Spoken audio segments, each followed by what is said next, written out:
vista, algumas pessoas podem pensar que é sobre o Evangelho segundo o Espiritismo. Não é. Ele é sobre o Livro dos Espíritos.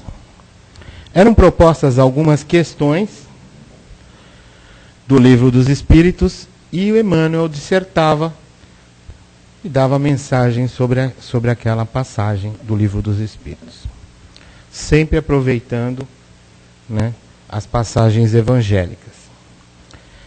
O tema está relacionado com a questão 817 do Livro dos Espíritos. E qual é essa questão?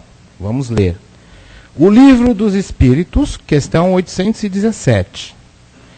O homem e a mulher são iguais diante de Deus e têm os mesmos direitos? A resposta dos Espíritos: sim. Deus deu a ambos a compreensão do bem e do mal e a capacidade de progredir.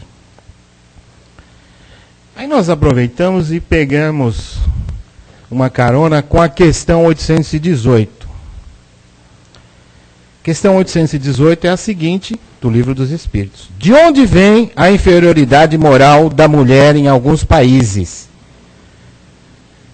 A resposta dos Espíritos: do domínio injusto e cruel que o homem impôs sobre ela. É um resultado das instituições sociais e do abuso da força sobre a fraqueza. Para os homens pouco avançados do ponto de vista moral, a força faz o direito. E de fato, foi assim na história da humanidade. Emmanuel começa de forma interessante. Toda vez que nós nos disponhamos a considerar a mulher em plano inferior, lembremos-nos delas ao tempo de Jesus. Aí Emmanuel já vai nos reportar ao tempo de Jesus. Há 20 séculos, com exceção das patrícias do Império, que eram as romanas, quase todas as companheiras do povo, na maioria das circunstâncias, sofriam extrema abjeção, convertidas em alimárias de carga, quando não fossem vendidas em rasta pública.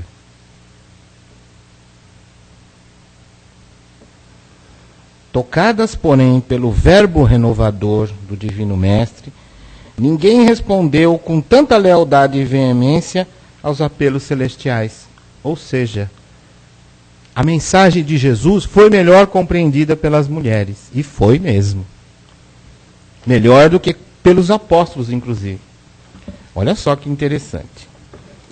Entre as que haviam descido aos vales da perturbação, encontramos Maria Madalena em testemunho de soerguimento moral, das trevas para a luz.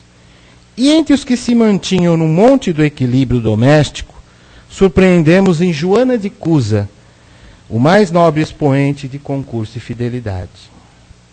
Atraídas pelo amor puro, conduziam à presença do Senhor os aflitos e os mutilados, os doentes e as crianças. Então nós começamos a perceber aqui que havia participação das mulheres desde a Galileia, né, quando Jesus iniciou a pregação. As mulheres participavam ativamente das tarefas, tanto de apoio, de auxílio, né, àquelas pessoas que eram encaminhadas até Jesus, e ainda muito mais, como nós veremos aqui. E embora não lhe entregassem o círculo apostólico, elas integravam o círculo íntimo de convivência com ele.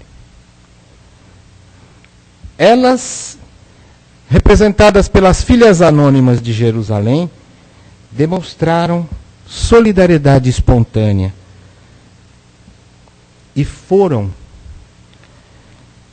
à exceção do apóstolo João, até o martírio do Cristo, arriscando a própria vida. Porque ali haviam pessoas que estavam condenando Jesus. Havia um sério risco. Então demonstra que, à exceção do apóstolo João, que acompanhou Jesus no martírio até a cruz, à exceção dele, eram 12, acompanhou Jesus, um dos apóstolos somente, nas horas de sofrimento e angústia que antecederam o martírio da cruz. Todas as mulheres acompanharam Jesus. Muito bem. Junto com os continuadores da Boa Nova, agora nós estamos nos reportando após a passagem de Jesus para o plano espiritual. Emmanuel começa a resgatar algumas grandes mulheres expoentes. Cita aqui, Dorcas, que está lá no Novo Testamento. Ela era uma costureira. E era uma nobre arte. Ganhava dinheiro e tinha uma obra social maravilhosa. Muitas das pessoas que conviviam no seu círculo eram vestidas por ela. Muitas se alimentavam pela bondade dela. Era uma mulher desprendida e bondosa. Depois nós vamos comentar um pouco sobre Dorcas, né? Depois ele cita também outra grande mulher, Febe, que era uma mensageira da mensagem do Paulo de Tarso aos romanos, né? Lídia, em Filipos, primeira mulher com suficiente coragem para transformar a própria casa em santuário do Evangelho nascente. Olha. Fala sobre várias mulheres, parentas de Timóteo, né? Entretanto, depois ele cita: ainda que semelhantes heroínas não tivessem de fato existido, não podemos olvidar que um dia, buscando alguém no mundo para exercer a necessária tutela sobre a vida preciosa do embaixador divino, o supremo poder do universo não hesitou em recorrer à abnegada mulher escondida num lar apagado e simples. Humilde, ocultava a experiência dos sábios. Frágil como o lírio, trazia consigo a resistência do diamante. Pobre entre os pobres, carreava na própria virtude os tesouros incorruptíveis do coração. E, desvalida entre os homens, era grande e prestigiosa perante Deus. E nós estamos falando aqui de nada mais, nada menos do que Maria de Nazaré, aquela que gerou Jesus em seu ventre. Eis o motivo pelo qual, sempre que o raciocínio nos induz a ponderar quanto à glória do Cristo, recordando na terra a grandeza de nossas próprias mães, nós nos inclinaremos reconhecidos e reverentes ante a luz que nunca se apaga da estrela de Nazaré, Maria. Muito bem.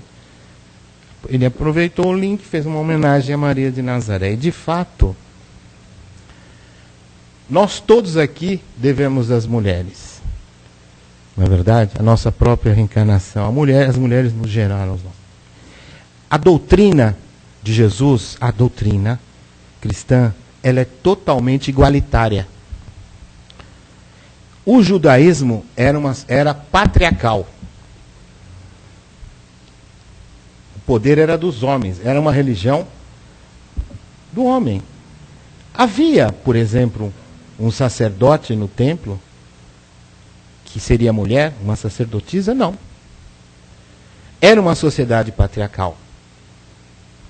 Até há pouco tempo, naquela região do Oriente Médio, a mulher não tinha nem direito a ter alma.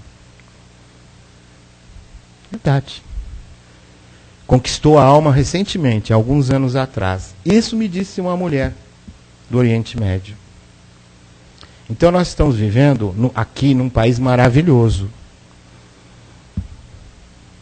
Maravilhoso. Hoje as coisas modificaram lá naquele lugar. Inicialmente, vamos falar da primeira mulher citada. Que houveram tantas maravilhosas, né? E nós percebemos o seguinte, por exemplo, para um varão israelita, judeu, conversar com uma mulher na rua, não era permitido. Porém, Jesus conversou com uma mulher e ainda por cima samaritana. Os apóstolos foram até Jesus: mestre, como tu, sendo varão, conversa com uma mulher e ainda mais samaritana? Na fonte aqui, perante uma fonte, quer dizer, era um lugar público. Nossa, Jesus repreendeu severamente. E por conta disso, por conta desse conflito que havia na época, entre não se considerar a igualdade entre a mulher e o homem, né, foi exatamente aí que nós encontramos o sufoco, a repressão à mulher ao longo dos anos. Né? Com relação ao nosso entendimento, ainda hoje, ainda encontramos, na nossa sociedade da civilização ocidental, houve um certo avanço com relação a isso. Mas de forma nenhuma, muitas vezes, o homem olha a mulher como um ser semelhante. E nós precisamos aprender a olhar as mulheres como um ser semelhante. E da mesma maneira que nós nos amamos, nós temos que amar a todos os semelhantes, principalmente as mulheres, às quais devemos tanto. Maria Madalena era natural da cidade de Magdala. Era uma cidade quase vila, né? Ela era uma cidade às margens de um lago chamado Tiberíades, no Oriente Médio, região da Galileia. Segundo consta, e nós podemos perceber do ponto de vista que nós temos 4 evangelistas, os evangelhos têm sintonia, pelo menos os 3 primeiros, o evangelho de Mateus, Marcos e Lucas, tem muita semelhança, porém o evangelho de Lucas fala mais das mulheres. É interessante, né? É fácil de se notar. Lucas conta por testemunhos, né, que ela acompanhava Jesus desde o momento que foi curada. O que ela tinha? Lucas fala, foi curada de uma obsessão de 7 espíritos. O número 7, quando nós pegamos o número 7 no Novo Testamento, né, na realidade não significam 7 número para nós hoje. Era uma quantidade de espíritos assim, grande. Entendeu? E ela era uma mulher rica. Tanto ela quanto Joana de Cusa. E Lucas conta que eram mulheres ricas que passaram a acompanhar Jesus e o serviam com seus bens. Ou seja, além de ricas, eram mulheres desprendidas, desapegadas do dinheiro, das posses materiais. Muito bem. Com relação a um fato que foi divulgado no ano 900, entre o ano 900 e 950, sobre a vida de Maria de Magdala, hoje já se sabe que ela não foi nenhuma mulher adúltera, ela não foi nenhuma pecadora arrependida. E esse fato ficou para a humanidade como sendo ela a prostituta, uma prostituta, e na realidade ela não foi. Como nós entendemos, Gregório Magno, numa pregação, colocou isso, e isso era escrito. E como existia a infalibilidade papal, passou a ser verdade, uma grande injustiça. Mas nada muito comum, nada muito natural. A mulher já carregava o estigma simbólico de Eva, né? Então, na realidade, né, o que queria era realmente manter a hegemonia patriarcal, né? Essa história passou quase 2000 anos. Foi feita essa injustiça com Maria Madalena, né? Hoje, todos aqueles que pesquisam, que estudam os evangelhos, não só as obras espíritas, mas as obras básicas que estão na Bíblia e várias traduções, não se encontra em nenhum momento citação de que ela tenha sido a pecadora arrependida, a prostituta que ungiu os pés de Jesus. Em nenhuma tradução. Foi só Gregório Magno, um papa, que colocou uma vez um discurso e isso passou a ser verdade. Muito bem. E, dirão vocês, mas há mensagens de espíritos, através de médiuns conceituados, dizendo que ela foi... Não passa pelo controle universal dos espíritos, que é um sistema científico, não passa por nenhuma metodologia científica, e nós não podemos macomunar com qualquer injustiça. O que nós sabemos de Maria de Nazaré? O que nós sabemos dessas maravilhosas mulheres é que elas foram maravilhosas mesmo, sem as quais o cristianismo não teria sobrevivido, chegado até nós. Nós não podemos dar o mérito somente a aqueles homens que foram os divulgadores da doutrina. Principalmente a Maria Madalena, que foi a primeira pessoa a qual o mestre, após ter feito a passagem, fez a aparição. E a fez portadora da mensagem aos apóstolos. Então vocês percebem que ela acompanhou até o martírio de Jesus e depois foi até o túmulo. Olha só. E qual era a mensagem? Segundo alguns evangelhos apócrifos, depois os apóstolos indagaram qual era a mensagem. Ela dizia que o mestre tinha dito que eles deviam divulgar a Boa Nova sem nenhuma exigência. Por quê? Porque os apóstolos eram judeus. Para ser judeu, há algumas questões interessantes, como, por exemplo, o judeu tem que seguir certos ritos. Como hoje algumas religiões que absorveram do judaísmo e das religiões antigas certos ritos, né? Muito bem. E, na realidade,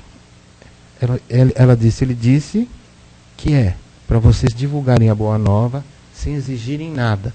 Porque alguns dos apóstolos já estavam querendo que as pessoas se tornassem antes judeus para se tornarem cristãos.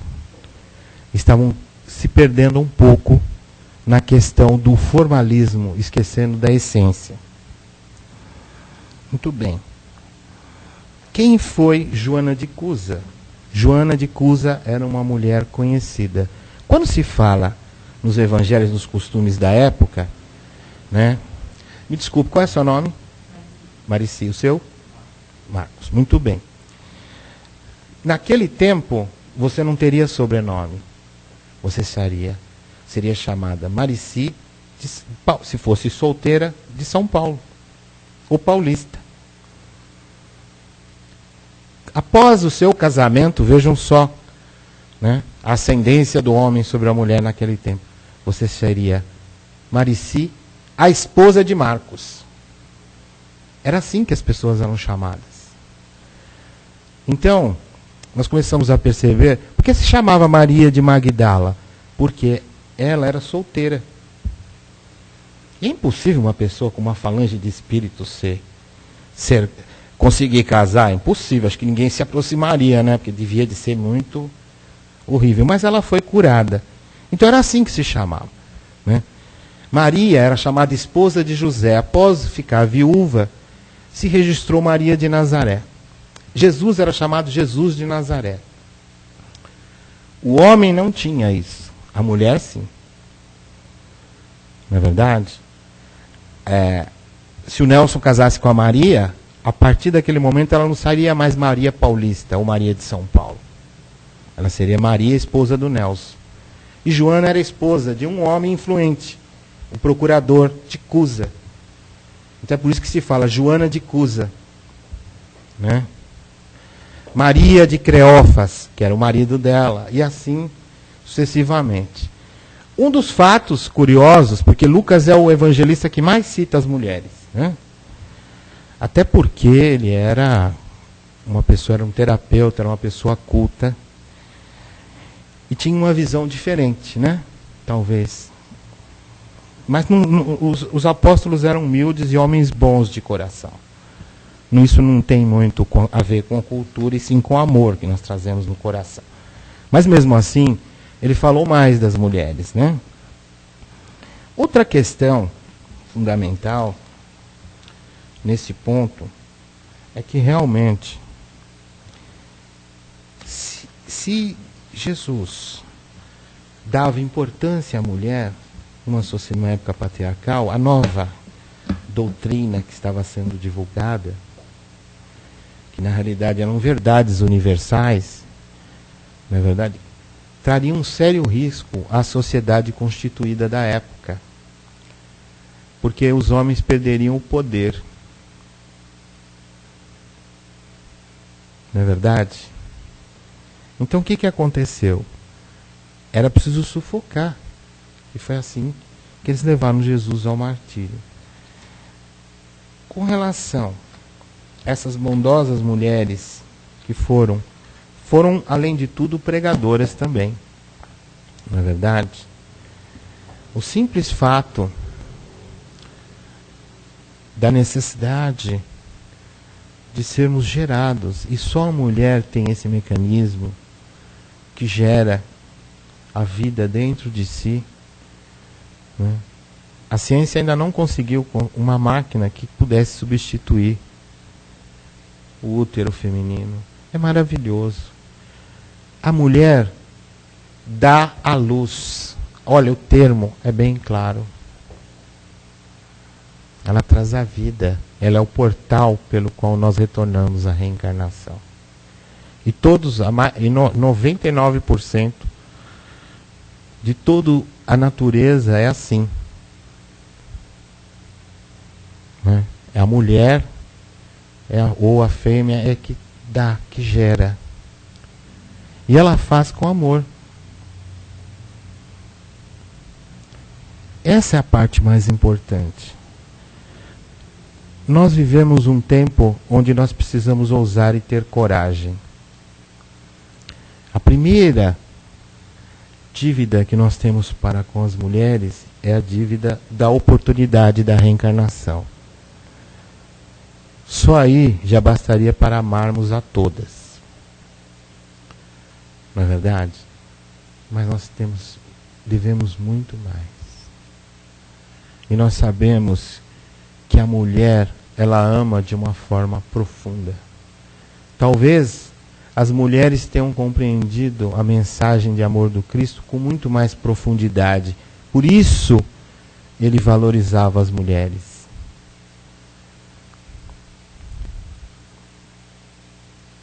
E nós aqui não podíamos nos reter somente nessas mulheres aqui, maravilhosas. Nós vamos falar de algumas mulheres no mundo que foram verdadeiramente bênçãos. Não é verdade? Pouca gente conhece, porque nós não costumamos ler muito. Anália Franco foi uma mulher maravilhosa, uma mulher perante o Cristo que serviu Jesus na terra. Serviu a boa nova, serviu a caridade, expandiu e plantou o amor nos corações. Há muitas outras mulheres maravilhosas. E nós poderíamos lembrar, independente da religião, da Madre Teresa de Calcutá, né? Que foi uma grande mulher que serviu a boa nova de Jesus. Né? Além disso, e agora, nós não podemos esquecer o quanto sofreu, porque até hoje nenhum de nós homens sabe compreender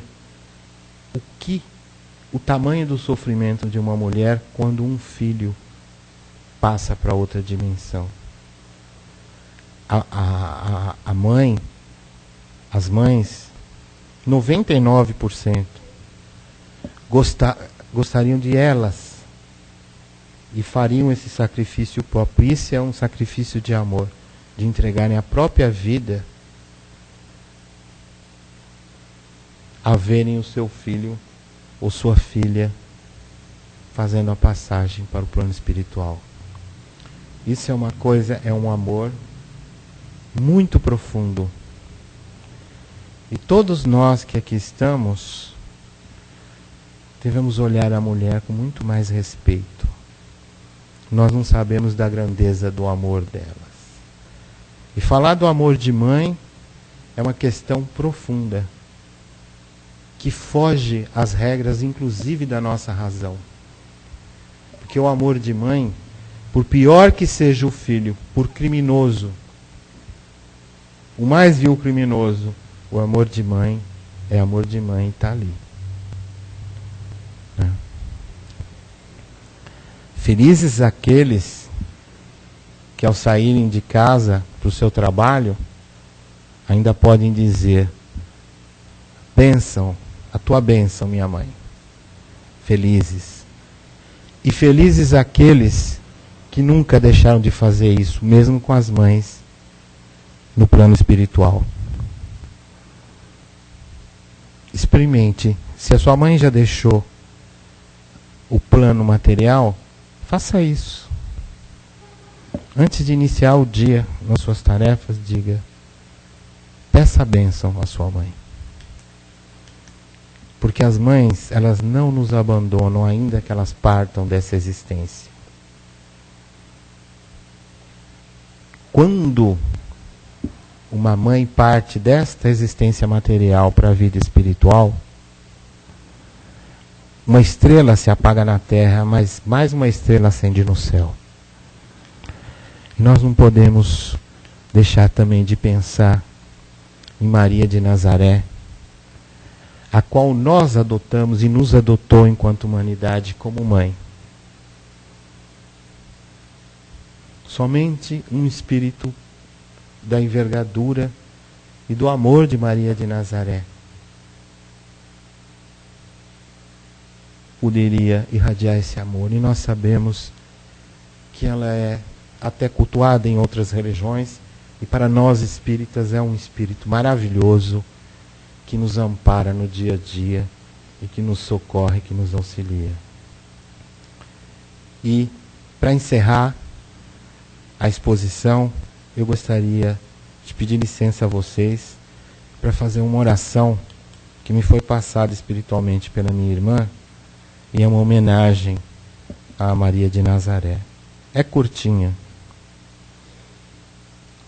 Bendita sejas flor, rainha dos céus esplendor, quanta luz do teu amor esparze a terra com fulgor. Afasta-nos de toda maldade, com tua excelsa bondade, volvei a nós, a humanidade, a tua doce magnanimidade. Abraça-nos nos teus braços com emoção, queremos ser criança novamente, com Jesus no coração. Que assim seja. Graças a Deus.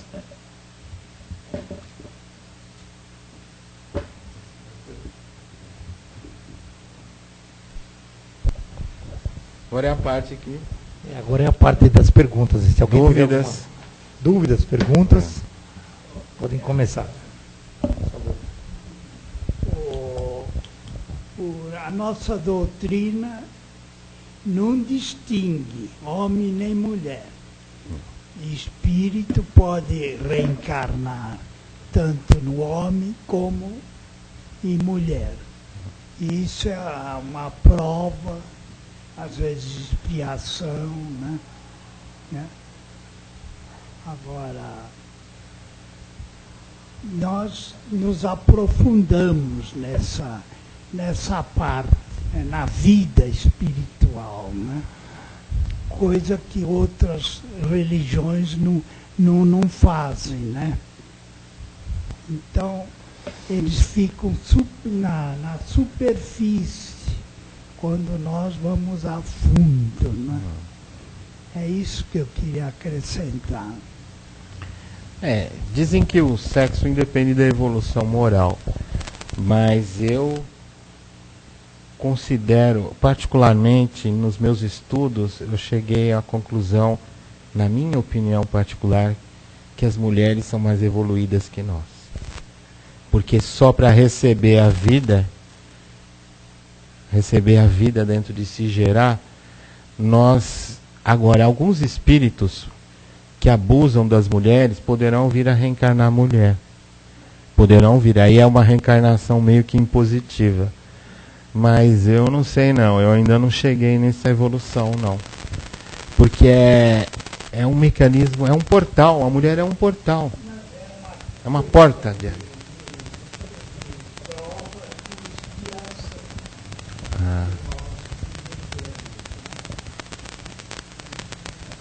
Eu acho. Um espírito perfeito como Jesus precisou de uma mulher para reencarnar, para ser gerado em seu ventre. Só isso daí nós podemos dizer que as mulheres realmente, né? O fato de... Outra questão fundamental nos meus estudos é que nós, como costumamos, ainda temos a cultura do Deus antropomórfico, né? Deus, o velho barbudo, o pai. Algumas traduções de textos antigos dizem, não trazem assim, traz Deus pai e mãe, ou seja, Deus é as duas coisas ao mesmo tempo, criador. Eles não usam muito o termo pai. O Deus pai é da sociedade patriarcal ainda, é um resquício da sociedade patriarcal que nós trazemos. Porque nós não penetramos na natureza de Deus. Tanto que Kardec não perguntou quem é Deus, como se Deus fosse uma personalidade, uma pessoa ou alguma coisa. Kardec perguntou aos espíritos, é a primeira pergunta do Livro dos Espíritos, que é Deus? A resposta que ele obteve foi que Deus é a inteligência suprema, a causa primária de todas as coisas. E não sabemos muito, não podemos, não temos essa evolução. Mas é uma questão de que é só compreender. É difícil, muitas vezes, num relacionamento, a gente até entende, porque nós homens não temos, talvez até biologicamente, mas a mulher tem uma qualidade de energia, ela é diferente no ponto, no sentido da energia amorosa. Ela parece que ama com mais intensidade, né? Perdoa, sabe compreender, muito mais que nós homens. Quer dizer, elas já estão centradas no caminho de Jesus. Talvez por isso Jesus valorizou, compreendeu as mulheres e conversava. Que conversar com as mulheres já era uma coisa estranha. E muito se sabe que Jesus tinha conversas. A questão do Evangelho no Lar que você falou, você sabe, né? O livro Jesus no Lar, o espírito Neo Lúcio conta, né? Que era na casa da sogra de Pedro. E a sogra de Pedro vinha e fazia indagações para Jesus, e Jesus, era assim que era feito o Evangelho no Lar, né? Os primeiros evangelhos. Mas o papel das mulheres na sustentação do cristianismo foi imenso. Na humildade, as mulheres realmente foram as bases para que o cristianismo chegasse até nós, né? Imprescindível. Paulo contou com várias colaboradoras, né? O próprio Jesus. Essas mulheres acompanhavam Jesus. Ela não era assim. O pessoal não escreveu muito, mas as mulheres que nós citamos aqui, como Maria Madalena, Joana de Cusa, Susana, outras mulheres, Maria de Nazaré, elas acompanhavam Jesus no dia a dia, né? O Evangelho só não cita Susana como sendo uma referência nem a um homem, nem a um marido. E aí, os estudiosos consideram que talvez Susana fosse filha de Maria de Nazaré, irmã de Jesus, por não ter referência. Porque ali você está falando sobre Jesus, então eles não citariam nenhuma referência para fazer a identificação, né, da pessoa, né?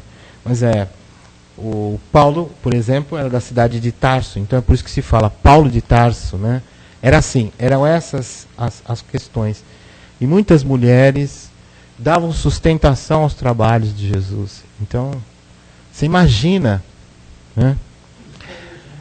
Existe uma mensagem que diz que Pedro chegou para Maria Madalena e perguntou tu conversaste com ele, e ela explicou tudo aquilo que ela conversou com Jesus, né?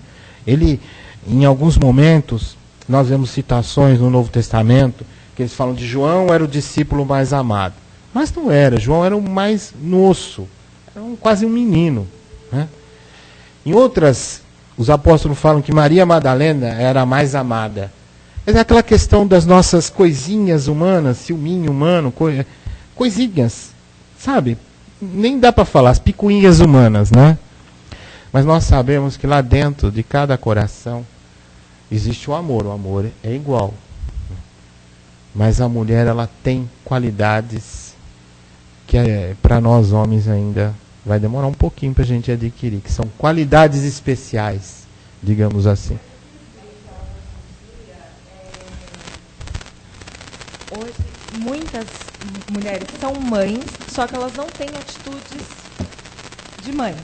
Sim. Então, elas se desvirtuam e muitas também em busca da equiparação ao homem.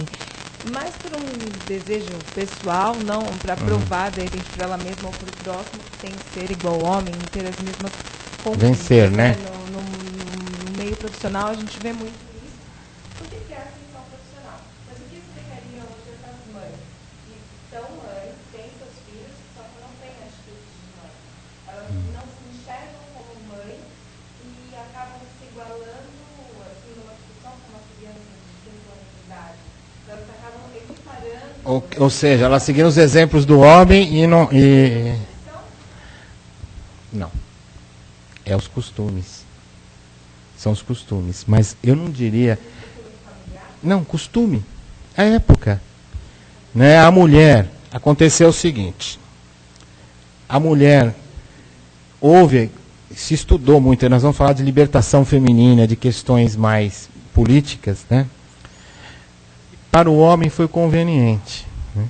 Só que a mulher, ela não tinha um modelo de chegar à igualdade. Então ela começou a seguir o mau exemplo do homem. Entendeu? Na realidade, se você imaginar, pode ser aquela mulher que sai para trabalhar de manhã, volta para casa, tem compromisso à noite, volta para casa. Mas eu duvido, né, que ela não vá dar uma olhadinha no filho, mesmo que ele estiver dormindo, e dar um beijo. Eu duvido. Porque hoje a mulher trabalha. As próprias condições de hoje, né, há necessidade, inclusive, do casal trabalhar. Antes o homem era o provedor do dinheiro e a mulher cuidava da casa. Mas hoje as questões são diferentes, né? Hoje a mulher, além de tudo isso, além de trabalhar 24 horas por dia, né, porque ela não para, né? A mulher não para, né? E sai para o trabalho. Mas eu acho que há exemplos de mulheres que é da natureza do espírito, sem evolução. Ela quer falar, é evolução, porque ela não tem amor, né? Mas não que ela abandonou. A mulher não abandonou os filhos. Ela simplesmente, a própria civilização hoje faz com que a mulher saia para trabalhar para que você possa ter projetos, né, no lar com o marido. Antes não, antes era só o marido que trabalhava. Entendeu? Eu acho que é mais ou menos assim. Nós estamos falando muito no meio terra a terra. E existe hoje isso, mas não significa que é regra, né? Existem algumas mulheres, inclusive, que são bem-sucedidas, mas inclusive o salário também não é igual, né? Mesmo as funções, o salário não é igual. O salário ainda continua diferenciado para o homem, né? Não. Então, aí, o que ela quer provar? A nossa civilização, ela atingiu um ponto em que hoje o Dalai Lama diz que você passa metade da sua existência tentando ganhar dinheiro e aí você perde a saúde. E depois você passa a outra metade da existência tentando recuperar a saúde que você perdeu e gastando todo o dinheiro que você ganhou. Então a nossa sociedade, primeiro, precisa mudar, né? Nós precisamos voltar mais para os valores espirituais, menos para os valores e bens materiais, né? Que assim nós vamos olhar o mundo de outra forma. Sim? Pergunta ou não? Ela quer comentar?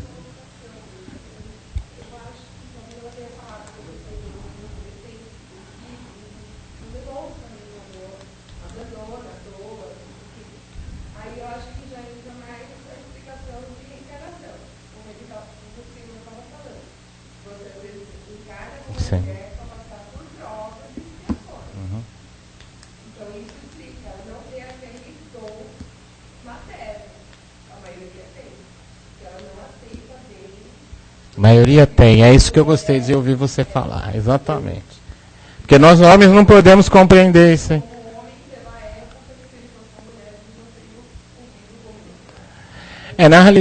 Na realidade, hoje em dia, a libido é muito despertada através de estímulos visuais, estímulos de toda parte, nas escolas e tal, né? E hoje nós vemos mesmo um número crescente de adolescentes grávidas. Mas no tempo, Maria de Nazaré casou com 13, 14 anos.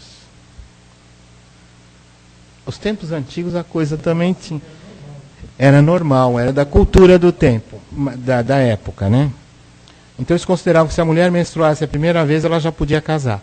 Então era assim.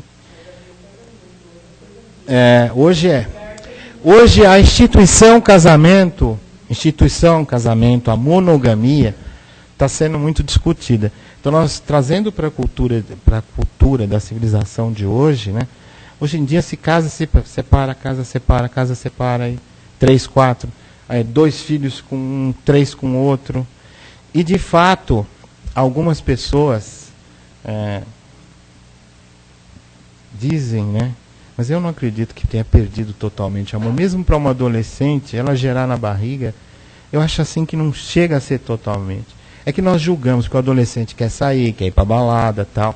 E às vezes quem acaba criando são os avós, né? Mas eu acho que é difícil, não é regra, pode ser um caso. Nós sabemos muito bem que se você tira a vida de alguém, você pode ser convidado numa outra existência a gerar a vida dessa pessoa, ou a ser pai ou ser mãe, trazê-la para o seu lar, para o seu convívio, para dissipar o laço de ódio, né? Acontece muito.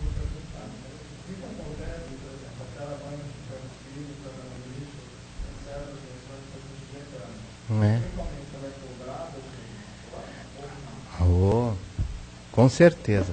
Nós vamos separar as coisas. A justiça da terra e a justiça verdadeira, que é a justiça de Deus. Ela é um crime. É um crime. Aos olhos é um crime. E se ela escapar da justiça da terra, ela não escapa da justiça de Deus. Mas não em pecado. Não em pecado. Não vai ser igual. Pode acontecer com ela que ela tenha que voltar e ter a criança de novamente.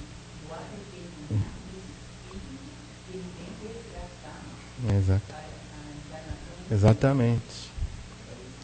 Em alguns casos hoje de Jesus, a partir da época de Jesus, segundo os estudiosos, que quando ele disse, numa casa 2 serão contra 3 e 3 serão contra 2, significa que o início da reparação nas reencarnações iria começar. Há casos de inimigos encarniçados que são irmãos. Né? Por quê? Porque eles tinham que nascer no mesmo lar para aprender a se solidarizar e fraternizar e nascer amor entre eles, dissipar a algema de ódio. Né? Aí é casos específicos, mas a gente pega sempre o exemplo ruim para generalizar. A gente pega a mãe que abandonou, a gente pega aquela mãe que vai trabalhar e a gente esquece das milhões e milhões de outras mães que cumprem a sua obrigação. É normal isso, né? Na televisão a notícia ruim é o que conta. É difícil uma notícia boa para milhares de notícias ruins. Mas você pode ter certeza que as mulheres estão e vão cumprir o compromisso de mães, na maioria. Alguns espíritos falham, mas que nós temos que ter compaixão, nunca acusar. Compaixão. Temos que ter compaixão pela mãe que abandona o filho nessas condições. Vai aparecer alguém que ama e vai acabar criando e cuidando. Sempre aparece, né? Mas fica aqui, a gente não pode pegar por um cantinho, um pontinho numa folha de papel, considerar que o papel inteiro está sujo, né? Na maioria as mulheres são verdadeiramente espíritos maravilhosos que reencarnaram e que por elas nós evoluímos, porque elas nos incentivam, né? Não é verdade, Nelson? Então tá bom. Então, a mulher caiu, muitas civilizações rodou. Você viu? A mulher caiu e as civilizações rodaram. Rodaram, todas as civilizações. E atrás de um grande líder, de um grande homem que nós consideramos, sempre tem uma grande mulher. É verdade. E se não fosse ela, ele não seria esse grande líder. Não é verdade? Bom, me chama ficar aqui até mais um pouco. Até meia-noite é hoje. Até meia-noite é hoje. Se alguém tiver mais alguma pergunta, ele estará aqui para resolver com você, solucionar. Bom, agora vamos para nossas vibrações, né? Vamos agradecer por essa palestra, por tudo que aprendemos. É maravilhoso estar aqui, ouvir essas palestras. Só elucidam as nossas mentes. Bom, agora vamos nos interiorizar e fazer a nossa parte de doação de amor para aquelas pessoas que se encontram nas ruas, sem lar, sem teto, perambulando, dormindo debaixo de viadutos, homens, mulheres, crianças, pessoas de idade. Vamos pedir amor, vamos doar amor de nosso coração para essas pessoas. Vamos também enviar muito amor para as crianças que são órfãos, que vivem nos orfanatos à espera de uma adoção. E nas pessoas de idade, os velhinhos que as famílias colocam nos asilos e praticamente os deixam lá por conta de empregados. Afinal de contas, são seres humanos, não podemos abandonar os nossos ancestrais assim, porque eles cuidaram da gente enquanto éramos crianças, enquanto éramos infantes. Vamos também pedir muito amor para aqueles que se encontram nos hospitais, nos leitos de dor, de enfermidade, passando por provações, que precisam de paciência, de perseverança, de abrir o coração dessas pessoas para o amor ao próximo, para o perdão, que é perdoando que se sai, muitas coisas se esclarecem nas nossas vidas. Vamos também dar uma passada por todos aqueles que se encontram nos presídios, nas penitenciárias, cumprindo penas, aqueles que transgrediram a lei dos homens e a lei de Deus. Que Deus incuta nessas pessoas o arrependimento e que eles vejam, sintam que o que eles fizeram não foi certo e que agora estão cumprindo esta pena. Porque Deus não quer a morte do pecador, e sim que ele reconheça o seu erro e que ele volte para Deus. Vamos pedir também muito amor para os governantes do nosso planeta Terra, aqueles que têm o dom de comandar, o poder na mão, para que eles ajam com o coração, que ajam de maneira sensata, porque há muitos povos ainda passando necessidades, ainda passando privações, nas Américas Central, do Sul, na África, em muitos países da Ásia, que ainda estão passando necessidades e privações. Que esses governantes tenham um amor no coração e que eles se apiedem dessas pessoas, que possa haver um maior entendimento entre as pessoas. E vamos também pedir uma proteção, um amor aos nossos lares, aos nossos familiares, aos nossos entes queridos, que haja paz, harmonia, amor, e que a verdade e a justiça prevaleça em nossos lares e em nossas vidas. Que assim seja, graças a Deus. Agora eu peço a vocês que aguardem aqui, que nós vamos passar a segunda parte do nosso trabalho, que é os passos.